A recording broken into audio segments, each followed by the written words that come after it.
April 14, 1865, Abraham Lincoln was assassinated while watching a play from the presidential box at Ford's Theater in Washington, D.C. There is still controversy concerning the findings of Lincoln's autopsy. The physicians that attended the autopsy documented that the bullet entered the left occipital region of the brain, but opinions differ as to the path the bullet took through the brain.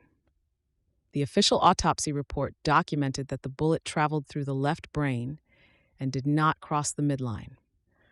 Others who watched the autopsy claim that the bullet entered on the left side of the president's brain, crossed the midline, and ended up just above the orbit on the right. In this video, we will discuss the autopsy findings and the physician's findings and the outcome of their observations. The notes of Lincoln's personal physician, Dr. Robert King Stone, on April 15, 1865, state that the bullet fired by John Wilkes Booth entered the president's left occipital region and lodged in the cerebral matter just above the corpus striatum of the left side. The official autopsy was conducted on April 15, 1865, by J.J. Woodward and E. Curtis, approximately 2 hours after Lincoln was declared dead. The report of the autopsy is clear as to the laterality of the wound. The bullet entered the left occiput, passed through the left lateral ventricle, and landed in the left cerebrum. These findings were also confirmed by Lincoln's personal physician, Robert Stone. However, there was varied opinion by Dr. Curtis, who was part of the official autopsy. He noted that the bullet entered a little to the left of the median line at the back of the head and passed almost directly forward. The missed findings. The two physicians failed to comment on the entry wounds, black soot deposition, or the tattooing, even though the assassin shot the president in close proximity. Two other physicians who attended the autopsy, Dr. Charles S. Taft, a 30-year-old Army surgeon, 15, and Joseph K. Barnes, Surgeon General of the U.S. Army. Both reported that the bullet crossed the midline and lodged in the right brain, just above the orbit. Taft additionally stated that the bullet crossed the midline and landed on the right of Lincoln's brain. Barnes testified that the bullet entered the skull to the left of the middle line and below the line with the ear. It ranged forward and upward toward the right eye, lodging within half an inch of that organ.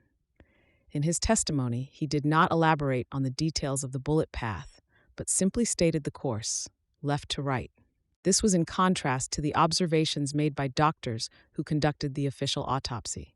However, forensic investigation and scene recreation confirmed that Booth was right-handed, and he entered the presidential box from gate 08, and President was looking towards the stage.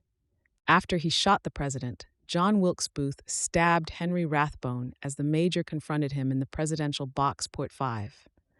Then he traveled on a horse back from Washington, D.C. to Virginia. He was found by Union troops 12 days later at a farm just south of Port Royal, Virginia, near the Rappahannock River, where Booth was alleged to have been fatally shot when he refused to surrender. There, Herold surrendered before the barn in which he and Booth were hiding was set aflame. Rumors persisted that it was not Booth, but another man thought to be him who was killed, but there is no acceptable evidence to support that notion. 8 conspirators were tried by a military commission for Lincoln's murder. Several of them had participated in the plot to kidnap Lincoln, but were less clearly involved in the assassination attempt. Herold, Powell, Atzerodt, and Mary Surratt, who ran a boarding house in Washington frequented by members of the Confederate underground, were found guilty and hanged. Also found guilty, Mudd, Michael O'Laughlin, and Samuel Arnold were sentenced to life in prison, and Edmund Spangler received a 6-year sentence. Another conspirator, John Surratt Jr., fled the country but was later captured and stood trial in 1867, though his case was dismissed. The unanswered questions.